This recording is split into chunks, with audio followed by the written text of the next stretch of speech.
Good afternoon. My name is Veronica Combs, and I'm the editor of MedCity News. Thank you for coming to this industry roundtable. I will let everyone go around the row and introduce themselves, and then we'll start with the questions. I'm Dr. Bill Ludwig from NewView Health. Dr. Greg Ciatone from MedOne Health. I'm Dr. Deb Jeffries, and I'm with Polycom. Manu Verma, I'm with Philips Healthcare. Tim Wright from InTouch Health. Jean-Claude from Panasonic. So everyone seems very optimistic today. I think I felt a little bit like a grumpy journalist when I was writing my questions, but it seems to be a great time to be in telemedicine, and things are kind of finally tipping into everyone gets it. The last session they said that we're at the end of the beginning, and now our priorities as people interested in telemedicine is the priorities of the larger group. So what do you think what's the most important thing going on right now? What's the biggest sign of progress? Well, I think, just as you said, I think the nation as a whole is beginning to understand the role of telemedicine in healthcare. And I think that was and we've been doing it for about 8 years now as an outgrowth of doing critical care medicine. But I think 6 or 8 years ago, there was a struggle for acceptance, both on the part of hospital systems, patients, and physicians. And I think more and more we see that people are ready for this. The question is, how do we use it? What's the best way to use it? So that's why I think that's changed. That doesn't mean it's an easy fix to get it into a system or healthcare setting, but I think people are willing to listen. Literally a day doesn't go by without an article about telemedicine somewhere. So that's really, I think, all positive. I guess what I find most exciting is that we're starting to expand the boundaries of telemedicine. What I do, I'm an emergency physician in the Harvard system in Boston, and my area of expertise is in disaster medicine. And now with the combination of the technology that we have, both in communications, the systems that we can put together, we can actually now apply this telemedicine, this new era to austere locations and places that would normally either not have access to any health care whatsoever or have access to poor health care. That's one thing that we specialize in MedOne Health, is the application of telemedicine in austere locations. But I think what's most exciting to me is now that we're taking this telemedicine idea and really starting to blow the boundaries away and using it in other places that maybe even in our wildest dreams earlier on in disaster medicine we never conceived of. I think the most exciting thing now is the fact that, unlike, say, the first 10 or 15 years of telemedicine, where you focused primarily on a doctor at a distance and a patient getting that consultation that they couldn't get otherwise, that in addition to that today, we're really able to look at how do we support the new model of care? How do we support patient-centered health? How do we help reduce those unnecessary rehospitalizations? How do we support the ACO organizations? And I think the most exciting thing, as you've mentioned, is the fact that it's now not just a, for example, point-to-point video call, but a multi-point interactive collaborative video call, and that enables this team effort, and even to the point that we're excited about the fact that you're going to be able to go out and do population management and have that interaction, the fact that you can actually see those other people with the same problems and get that patient to do a little bit better in the long run and impact the healthcare system so that it's less costly to deliver that care. Yeah, I would say the biggest thing is really Affordable Care Act, which turned things on its head. I think if you had to look at the two major changes, one is they added a lot of patients on the system, so created a capacity constraint. And they are cutting payments, and there is also, because of accountable care organizations, needing to watch patients not just in their four walls but outside it. They need to do more, another source of capacity constraint. And what that means is that telemedicine can really step up its game and make providers manage that capacity constraint, and that can happen in the hospital in the critical care setting. It happens in tele-ICUs, which we've worked on for many years. And it happens in the home care setting where you're managing readmissions or you need to care for patients who just need long-term support because they're that sick. So I really think the policy has really given this a huge a big boost, which we are seeing play out. I mean, the biggest example you can look at is ATA itself. Since last year, it looks like a much bigger show, and I expect that trend to continue for next several years. Yeah, I don't know that there's a lot new to say. I think we're all seeing the same thing. I think maybe my only comment would be, that we're in a little bit of this chasm between the new reimbursement models, the new incentives that are what are coming, and where there's a lot of excitement and interest and opportunity to redesign care models, create integrated delivery models across the continuum. But many organizations are not quite there yet, and they're just thinking about it. And so the challenge for telemedicine organizations like ours is you have to know who you're talking to, and you have to really be able to address both market opportunities. So if you're in a traditional, more fee-for-service kind of market where the transition hasn't occurred yet, maybe it's more not the high innovation kind of markets, then you have to be able to play in that world. And I think, and then you have to adjust your thinking for the future. And so we spend a lot of our time educating and trying to profile who we're talking to and then help them think about their future. I agree with a lot of things that have been said. Maybe to add to this, one of the things that I find exciting is this, which is enabled by telemedicine. It's really building communities, building this network of care. Today is really a one-to-one relationship with a physician, a one-to-one relationship with a family. But at the end of it, if we are able to really create this community, create this network of care, we really improve the quality of life of many people along the continuum. For example, if you take older adults, and we know that the demographics are exploding, and that it would be really very difficult to sustain. One of the way to be able to to have a sustainable model, it's really about building this community and building this network of care. When you get older, your world becomes smaller. How to make it bigger, and I think telemedicine and the notion of connected resident is really one way to be able to go into this area.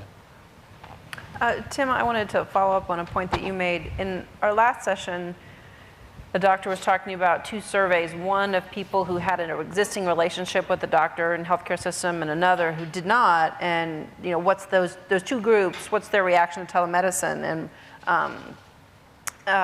it seems that patients are kind of in an all or nothing scenario. Like, well, if I have to talk to the doctor on the computer, does that mean I can't go to the office? And I think it's hard to illustrate the scope and well, for heart patients, it might be this kind of experience, and for depression, it might be this, and for, what are your successful techniques for explaining the situation to a certain client? You said you focus a lot on the Well, that's person. a great question, and I think it's a challenge because making wholesale change across the health system is incredibly difficult to do. So, when we work with our customers, we're typically taking a service line approach.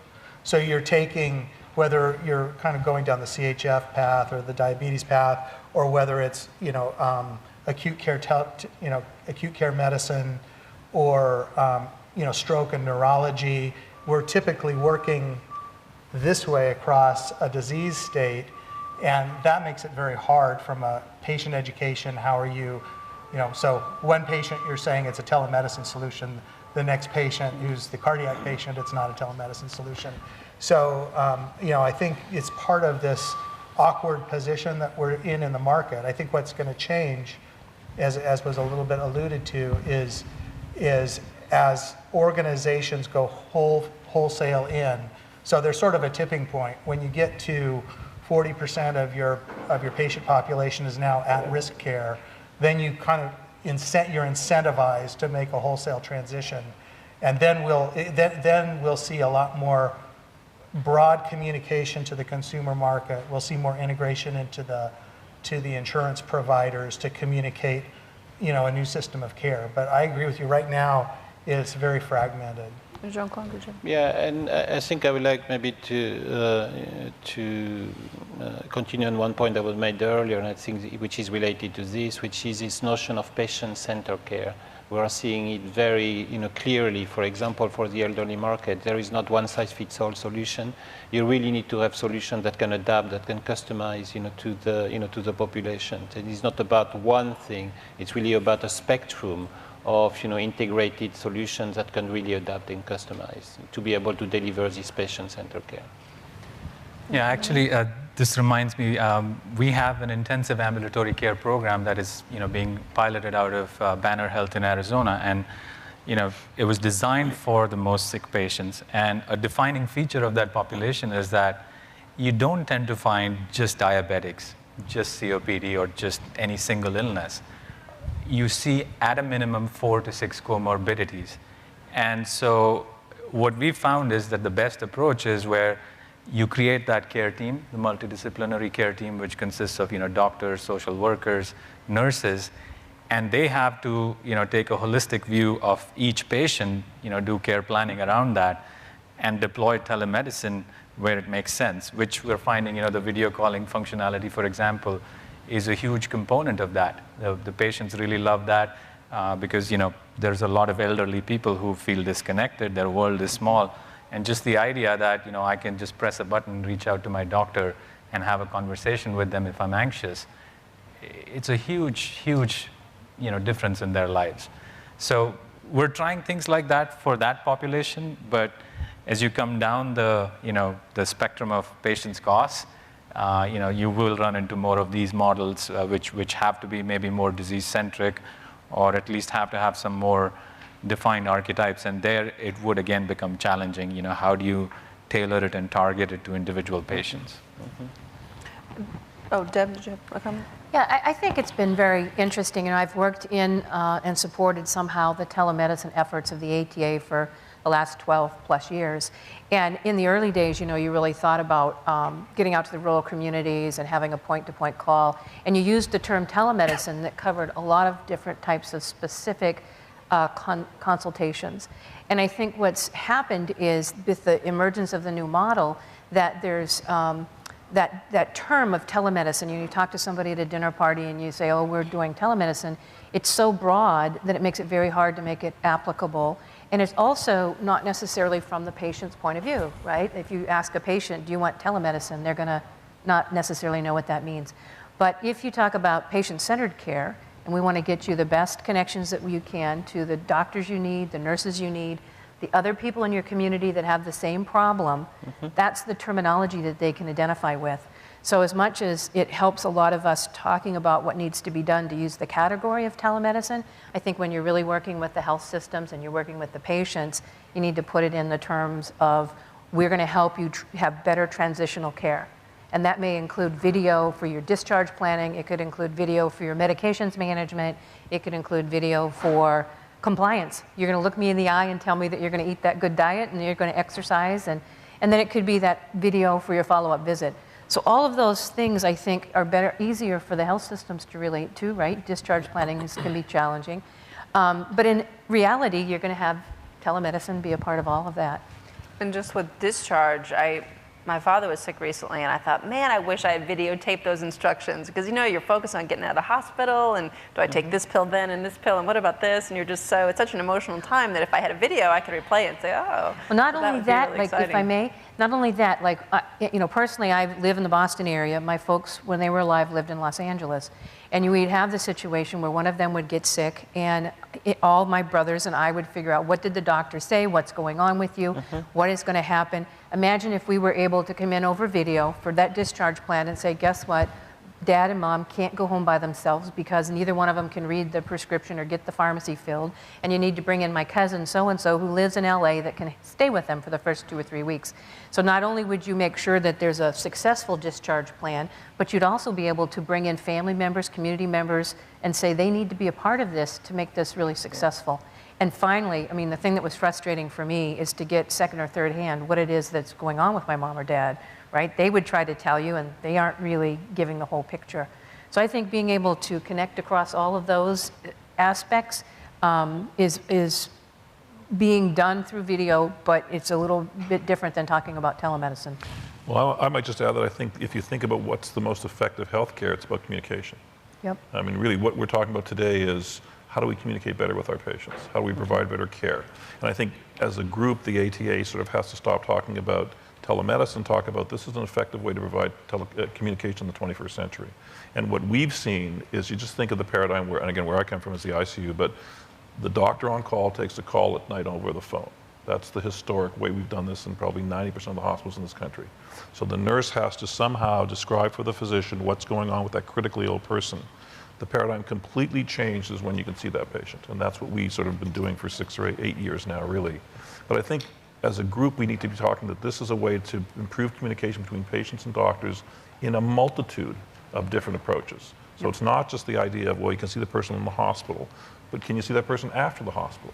And can you see that person at home? And I think we need to talk about that more and more, because that's when the barriers start to come down. I mean, once the patient's experience on a visit in a high definition audio video from a physician, that barrier goes away. But you can't sort of do that one person at a time. I think so we need to be talking more about that this is a communication tool that allows everybody to get on the same page. And you're right, it's much easier to do it in a picture than it is to try to figure out what someone said secondhand. Probably our area actually is the easiest sell for the patient, because you know, when you push the envelope on telemedicine and you go into the austere environments, it's almost a relief for our patients to see the person on the screen. So if you go, let's say, in the expat community working in a Western company, but maybe in a developing country, and you can hook them up with either a Western ER doctor or their own PCP via telemedicine. I mean, it's a relief, actually. That's an easy sell. Or maybe the travel industry, if you're somewhere in the Caribbean, let's say, and you're ill or injured, and you're able to be hooked up with either, again, a Western ER doc or your own PCP through telemedicine, it's quite a relief. So, you know, that's probably the easiest sell for patients, is when you start getting into these austere applications. Well, certainly we had situations where we did a project in Nevada with a large urban hospital connecting to critical access hospitals.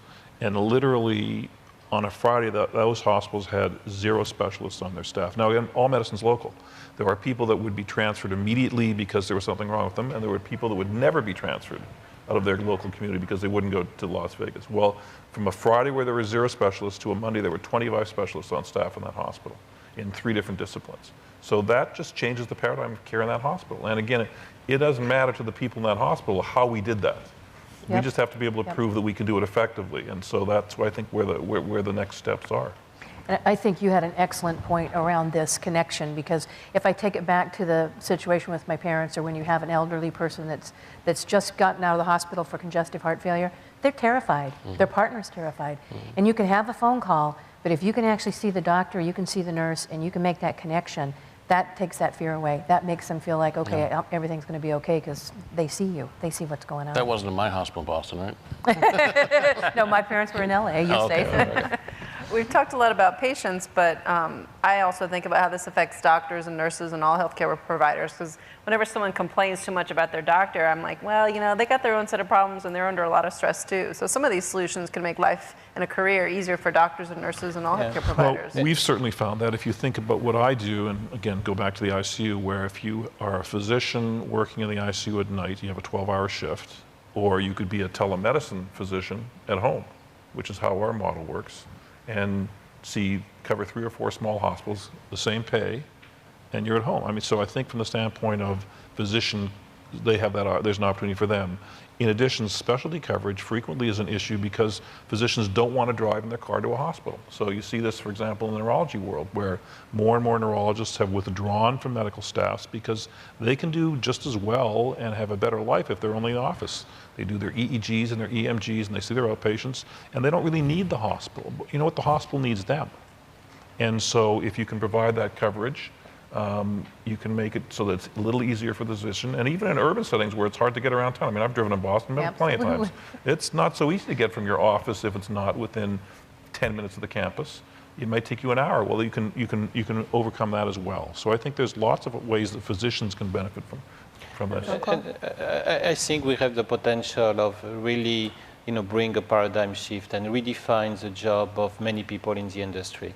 If you look today at the amount of time that a physician spend moving paperwork, kind of communicating in a way that is not effective, and nurse, also, I think by taking advantage of connectivity, for example, to develop solutions that will take out of their job the amount of time that they spend at things that they are not necessarily good, and really having them focusing on the places where they can add value where they've been studying for many years, for example, to do that. Then we can redefine basically a lot of things in the healthcare industry. Another thing that I think we need to think about, today we're talking about telemedicine, we're talking about patient. What about talking about connected resident, or what about talking about person? But at the end of it, it's really about a more holistic view of health. It's not really about physical or when we are sick.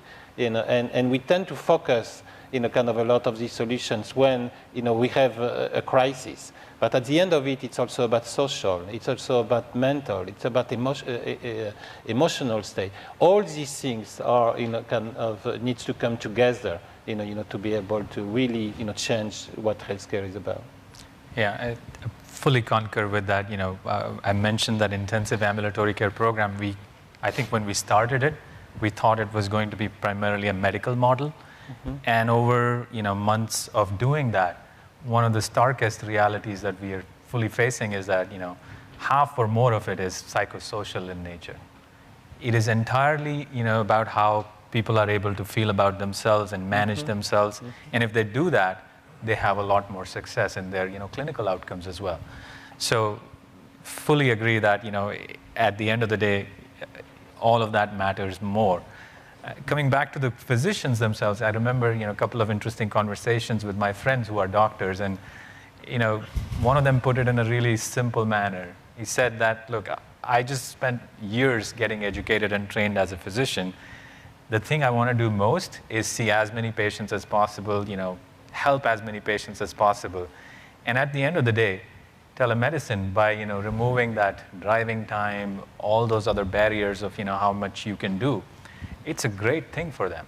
And I mean, he just is so excited about this, changes that are coming into our healthcare industry where this is becoming more and more acceptable.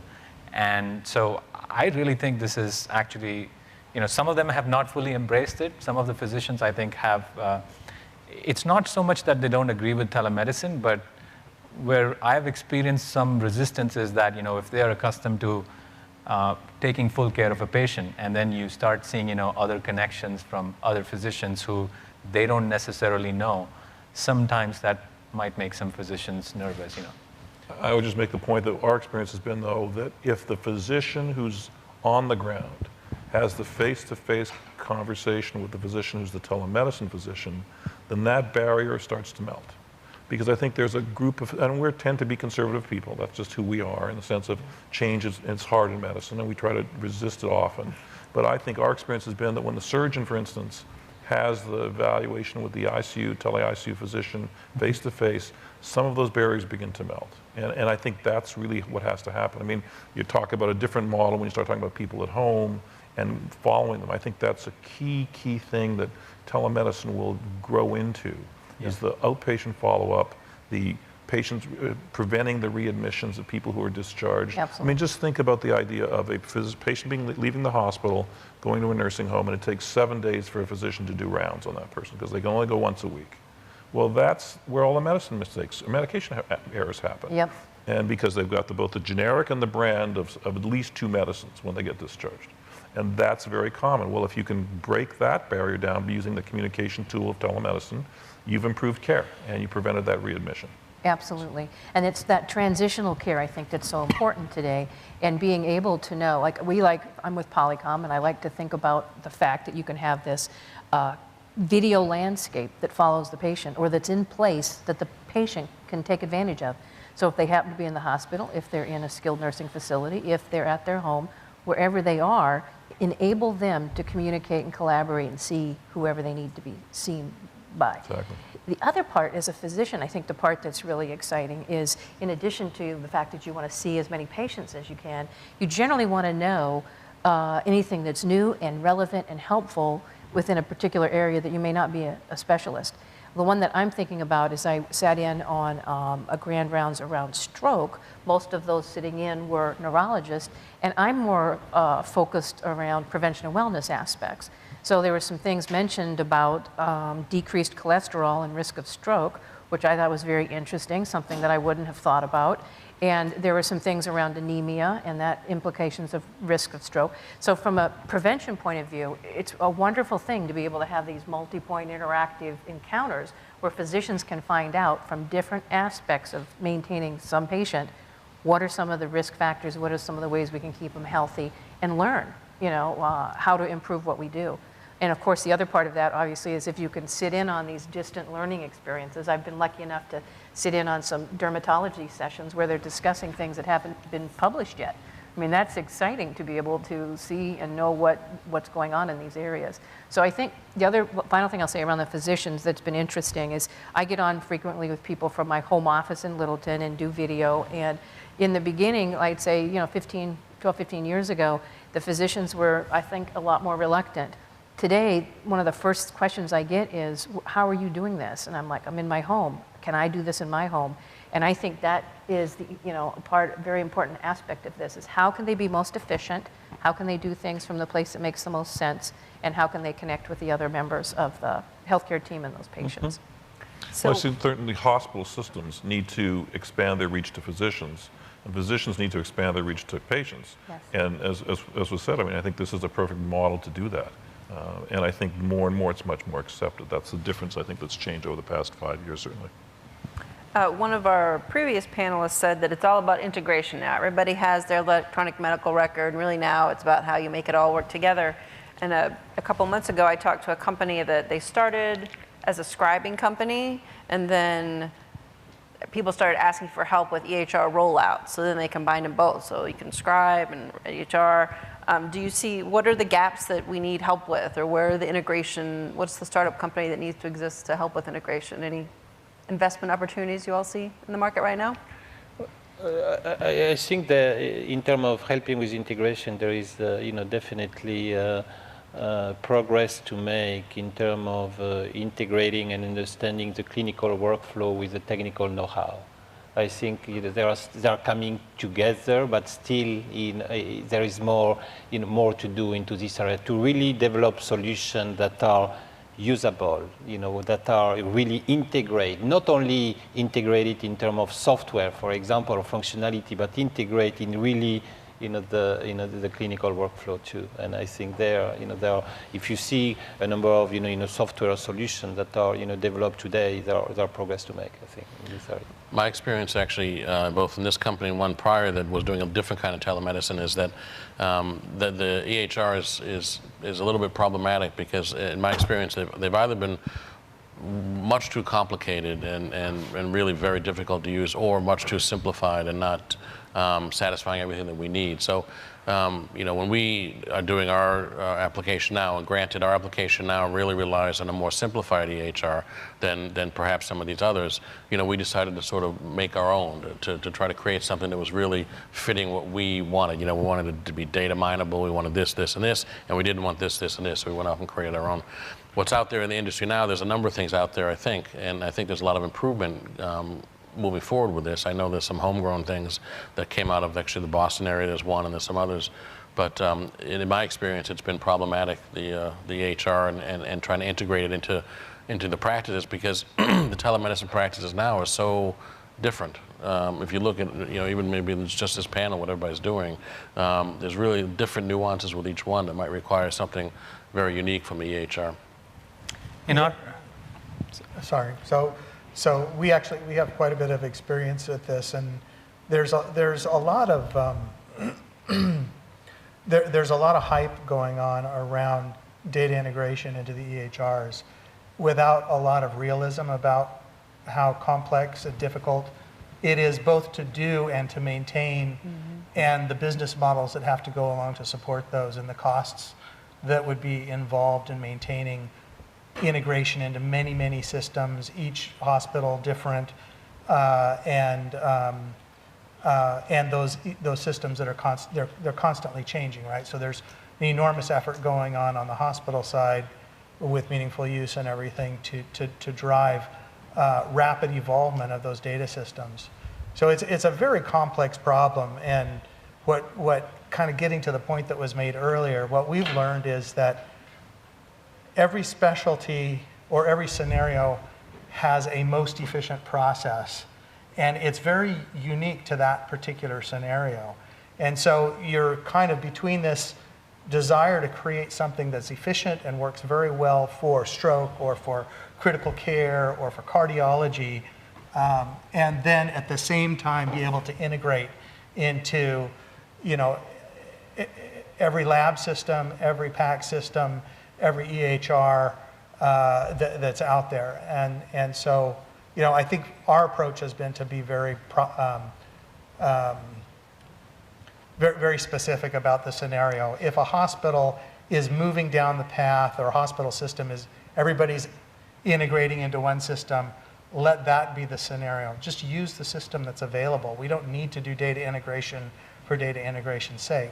However, if you're building networks that are across many, many different systems, from a clinician's perspective, that's just not tenable. I can't remember, you know, 20 passwords into 20 systems and try to navigate complex EHRs that are often very complex in their architecture. So, you know, the answer in my opinion is it's very much a case by case. What's the right solution here, and try to keep it simple, because integration is costly. Yeah, I would say that in our experience, it's so I concur with a lot of things you said. You know, but there's a world of a difference between inpatient, the hospital side, and the ambulatory world. The inpatient side, we see more and more standardization. So as much as, you know, expensive and difficult it is to do integration, it has gotten better over the years significantly. And Philips actually made a decision a few years ago that, you know, we have all these software products, telehealth products, and we're going to use a common interface engine so that we never end up, you know, doing integrations twice or thrice. And that's been a huge help because over time it pays for itself. If you come to the ambulatory setting, it's like the wild, wild west, because if you're a health system, you're getting patients, you know, from Dr. X, who's, you know, 2 counties away using paper records, and, you know, another affiliated physician who's got actually your same EMR, and, you know, somebody from a different system. So that one is far trickier, and I think we still have a ways to go before anybody solves that. You know, there's some interesting changes in that space where you're seeing some of these cloud-based EMRs like Athena, you know, Practice Fusion, and others take hold, and if they really are able to create the kind of consolidation we have on the health, on the hospital health system side, like Epic and Cerner and a few others, then, you know, the cost of integration should come down. But it is a big issue. It is absolutely the biggest hurdle. Yeah. Yeah, so I think this is really fascinating. You know, I started out a few years back by reading the stimulus bill, and then I looked through the Affordable Care Act, and it seemed to me that there was a pattern, right? So what they were doing, if you look at the stimulus bill, is they were pushing more to the community, right? The $2 billion that went to the community health centers. And if you looked at some of the other investments, you could start to predict where the healthcare model was going to go. And when you look at the stuff that evolved around electronic health records, it was pretty clear, you know, they're going to try and get all this information together. But it creates a problem because everybody has a different electronic health record. And especially if you take that in the context of the model of care that's coming out, where these ACOs are important. So the model is to look at getting different organizations, different businesses to help a patient do better. And that, by definition, means you're going to have a lot of different electronic medical records, but yet everybody has to have one. So the second part of that equation, I think, is coming about through these health information exchanges. So if you think about the difficult problem of how do you have all these different electronic health records communicating, talking, and doing all this stuff, it is a very hard to maintain, complex thing, and in the Wild Wild West version particularly. So the way that you can do that is if you set up a health information exchange that has a standard authentication process for bringing in the practitioners that they have to fill out and be authorized to come in and see certain sets of patients.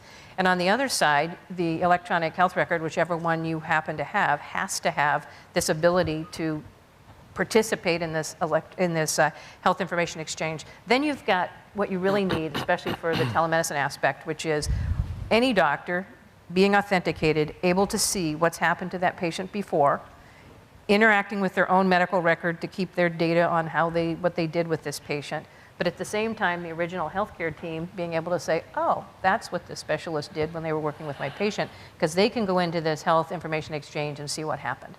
So from my perspective, I think that those, as you know, are in transition. There's some states that have HIEs that are functioning.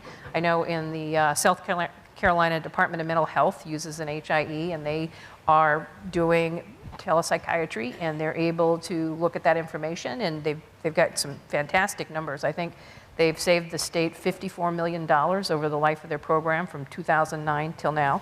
So I think that if we can have people embrace the health information exchanges and have that sort of standard authentication that happens from the doctor provider side, and on the other side say to all those different electronic medical records, big and small, you need to be able to pass this into that repository. So, but I guess the question is, what's the business model for HIEs, right? That's what everyone keeps, I'm like, yeah, that's a great idea. And then they say, but no one can make it work. There's no business model. I guess who would pay for it?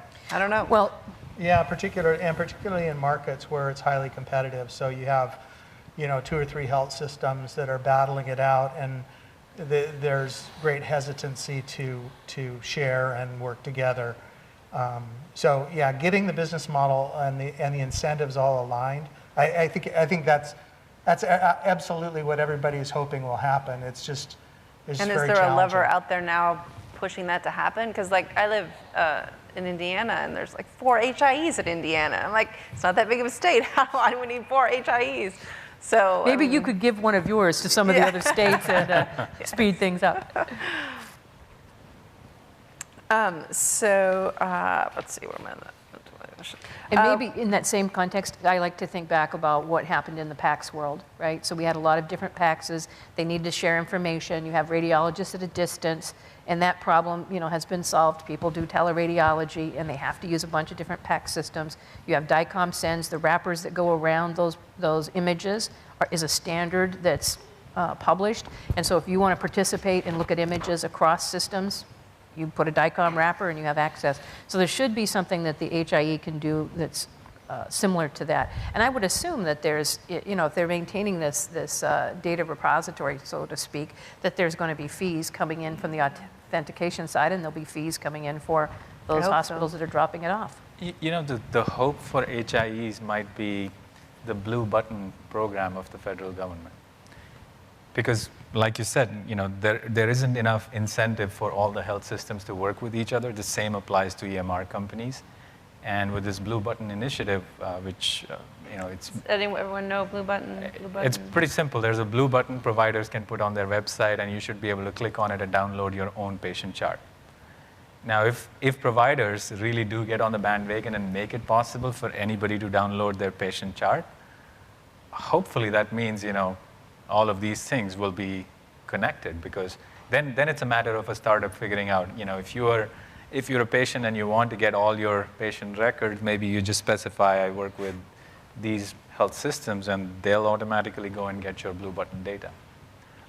Is anyone worried about bandwidth? I know even here today, the internet was spotty, and my parents live in the middle of rural Ohio, and I just got them a wireless network, and they do have high speed, but of course it goes out a lot. So, how does that affect? Well, bandwidth, I think, is important. It's a game changer in our field, what we do in austere medicine, because just the changes in the bandwidth capabilities over the last several years have made us actually able to use these devices and use this telemedicine in places where we never could before. So in our world, the dramatic changes in bandwidth have really improved things. And also now we're finding that the telemedicine capabilities actually are being, through some of these communication systems, et cetera, are able to be very robust, yet using very low bandwidth. So the combination of that in the austere medicine world has been, like I said, a game changer. And has enabled us to go into a lot of areas where we can't. Mm-hmm. I was just going to say, America has a lot to learn from some other countries that have much better bandwidth. I think ours is like the most expensive and the least reliable, or something like that, relatively speaking. Depends on where you get it. Even more than bandwidth, connectivity. I will not. I think it's amazing, actually, especially when you deal with elder care or older people. In fact, it's amazing to see the number of people that do not have connectivity at all. And I think when we actually deploy or piloted the system recently, where it was a big problem. But there So I think bandwidth definitely, but even Connectivity connectivity, I think and is there not a are, given. there are solutions for that as well, Yeah. with really enhanced connectivity in places where they don't have it. Do you guys, so the way I think about it is that there's sort of two segments to the telemedicine market at a very high level. There's sort of this acute care side where we're thinking about ICUs and critical care medicine, stroke care, et cetera. And then there's the home chronic disease management, 82-year-old mom that we're trying to stay in touch with, and we're trying to maintain continuity given her, CHF or whatever. So, And there's a third, right? The one we see now is the retail aspect. The and a people growing, right? so The that's retail market. that's also an emerging market. So the way I think about it is the bandwidth issues on the kind of acute care side, frankly, we don't run into Right. problems. I mean, Yeah. most physicians have excellent, access to internet, whether it's through a 4G card or, at their hospital or their clinic or whatever. And the hospitals have plenty of bandwidth. Even small critical access hospitals don't seem to have problems. But if you're trying to reach mom at home, and you're trying to develop a system that's applicable in that scenario, it's more challenging. It's not so much, well, it's bandwidth, but it's also mom who's not comfortable managing bandwidth, who doesn't know how to maintain a, wireless network in her house or whatever, right? So Yeah. I don't know if there's I don't know about the commercial. There's that, and there's the economics of it. I mean, so you're fine typically as long as you're doing, engagement with patients through software or measurements. If you want to do video calls, the cost of having a connection that can support video calls is pretty substantial. It's great if the patient or that 82-year-old mom has broadband already maintained through whatever means. But if she does not from the beginning have that, installing that, I mean, we all know, we pay $100 plus per month for connectivity for internet. So that is a substantial new cost if you're going to keep track of those patients or support those patients. That's a big variable in, the adoption of those kind of capabilities inside, the elderly care situations. Certainly the opportunity is to connect the two pieces of this though, right? Because Absolutely. acute care, we manage that fairly well. We've got a system in place to do that. Care at home is a market, but really from a hospital standpoint, what I want if I'm running a hospital is the ability to make sure those people, once they go home, are still connected to me as far as follow-up, as far as making sure the medications are correct, making sure they don't come back in my hospital within 30 days. We have to bridge those two pieces, and that's also an opportunity, I think, for telemedicine that maybe we haven't pushed enough, and I think we certainly should and could. Yeah, absolutely. And if I could, I think it's interesting because there's a transition that's happening in terms of where you can get to and who can have access to this. I think one of the significant ones for me, 6 years ago when I started working for Polycom and working out of my home office, I ordered my home phone, right? And then I get the beautiful Polycom practitioner cart, and I'm like, oh, okay, what do I do now? Because I need video. Turns out I just plug in, and it's running off of my home phone line, and I'm doing these videos from everywhere. That wouldn't have been true 6 years before that, and I'm sure that there's all these other things that are coming. So it's a transition in terms of how much availability you have, and I also think in how much the elderly are able to do this. I think there's been huge movement with Facebook allowing these elderlies to see their grandkids and stuff, that's, there was a big concern 6 or 7 years ago that you couldn't get them to use these tablets. Now that's becoming a non-issue, and it's in a transition phase. I think connectivity is in a transition phase, and one of the ways we supplement that transition is thinking about bringing in the community care as a supplement. So if they don't have bandwidth at home, it's easier for them to get into a little community center and hook up with your hospital and say, here I am, I don't want to go back in, and I'm doing this. In some respects, it's contingent upon the hospitals, I think, to do that. I mean, Yep. to us as the providers, but also as a hospital, I think you're client-based, you have your service area. I mean, that's something that you have to be thinking about. Yep. So one thing that strikes me about our conversation is the expectations, like maybe older people don't want to have a video conference, but younger people want to be able to have it on their phone right in front of them, never mind being at home. So what's happening with mobile? Is that the next bridge, or we have to get over? Well, I would say old people love having video calls. They in our absolutely experience. do. They just have a Absolutely. hurdle they have to get past to actually know how to do it.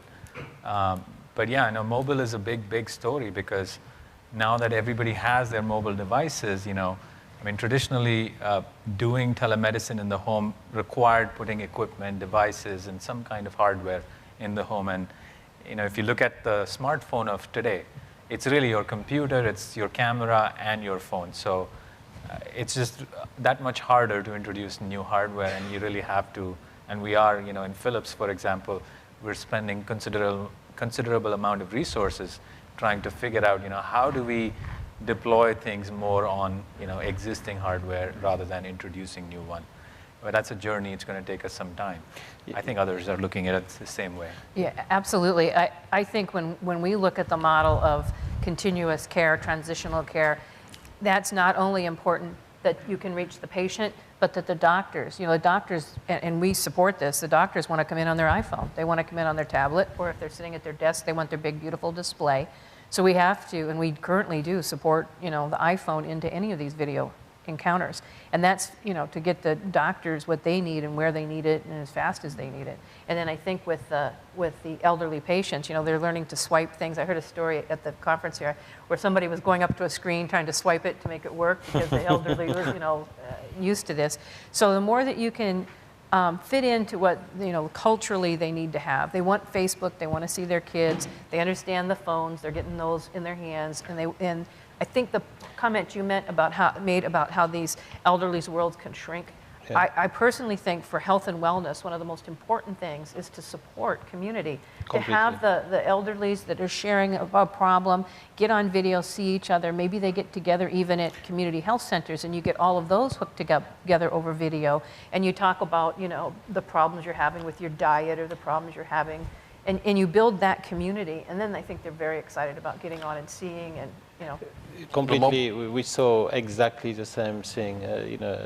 Actually, we're showing a system where, in fact, we started by this. We started by loneliness, for example. Yes. Loneliness is a big issue, and of course, all these elder people have a lot of other problems. But to be able to improve their quality of life, to be able to make their life better, trying to to reach to their community, to the people they love, was so essential. And that's why that was a starting point. Of course we need all the other things and we need to integrate these different capability, but we kind of as I said earlier, then need to focus up to now on physical or crisis, and we need to focus more on these other aspects which are so important for the quality of life. I think I'm just going to say, I think the mobile devices, I think, are the next generation, the future of this.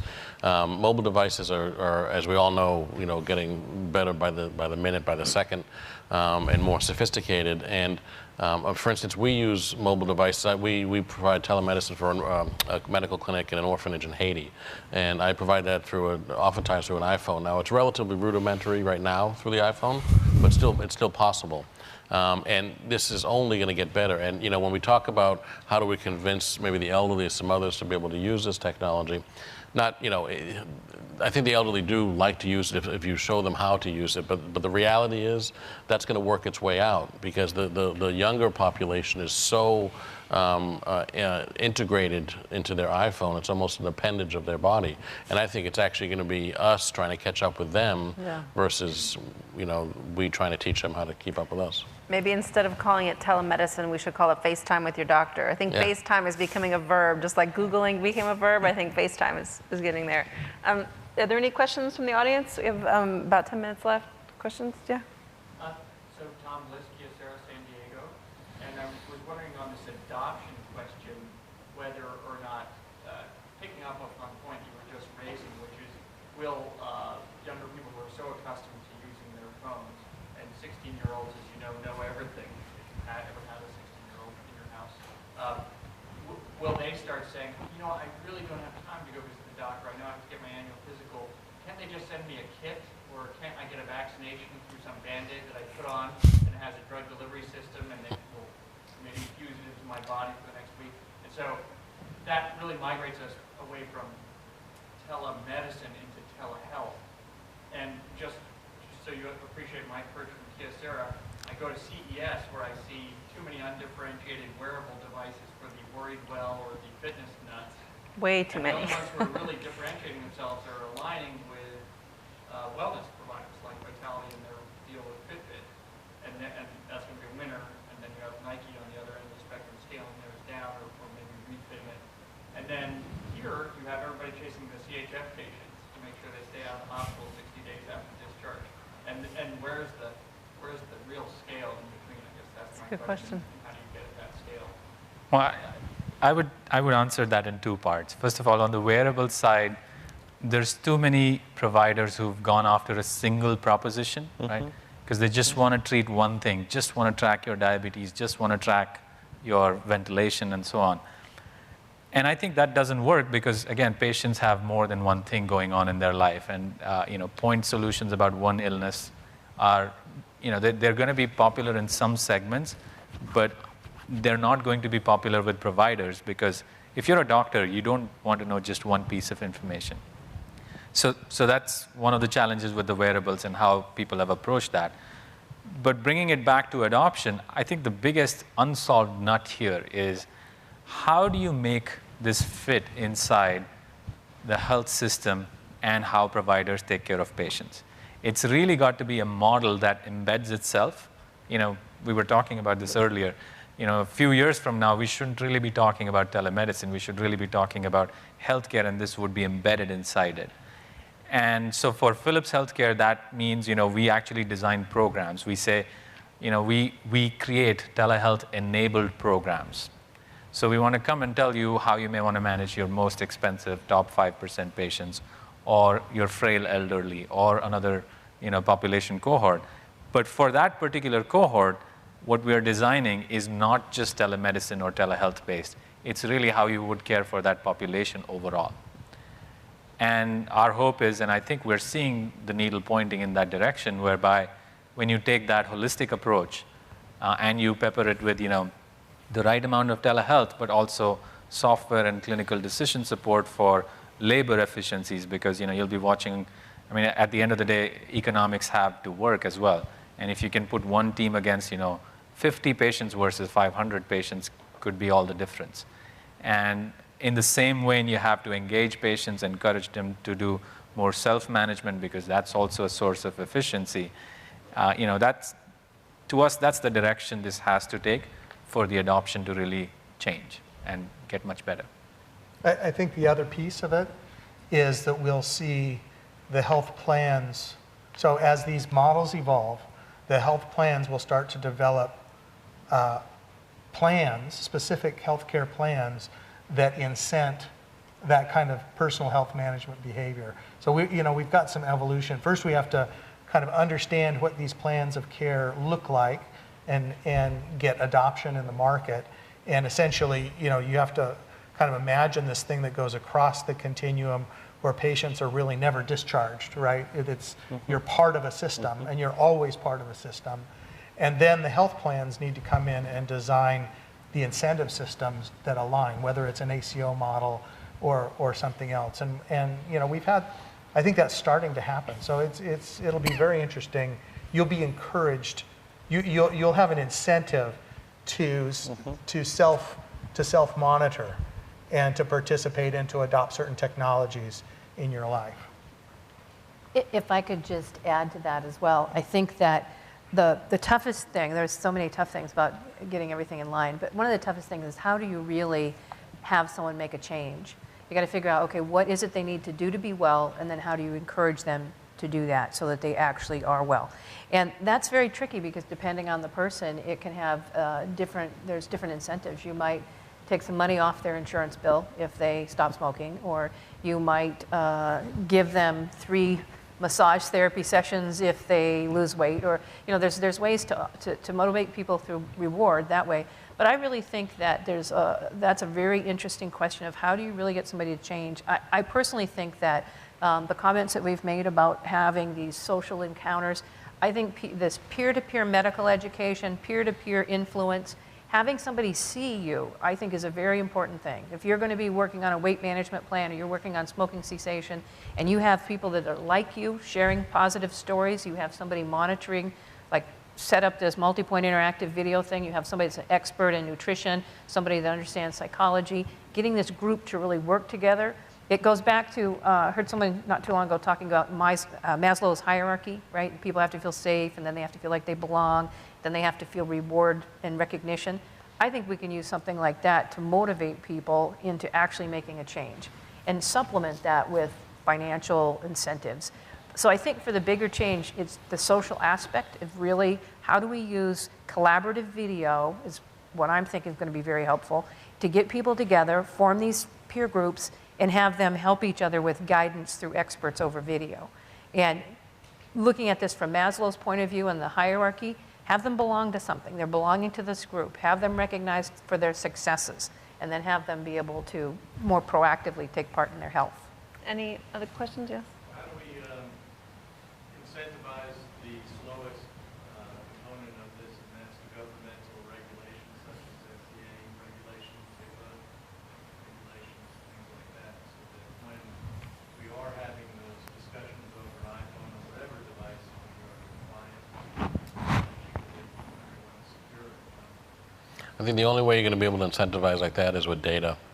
It's a matter of just going out there, doing some of the stuff, gathering the data, and showing the savings, showing the improvement in how you do it. I mean, when you look at some, say, applications that you do in the prison systems, let's say, or some others, if you can, show, and there's been a recent paper out actually in the New England Journal about this, specific to the prison system, if I'm not mistaken, but you show actually a cost savings, that goes a long way to change minds on that level.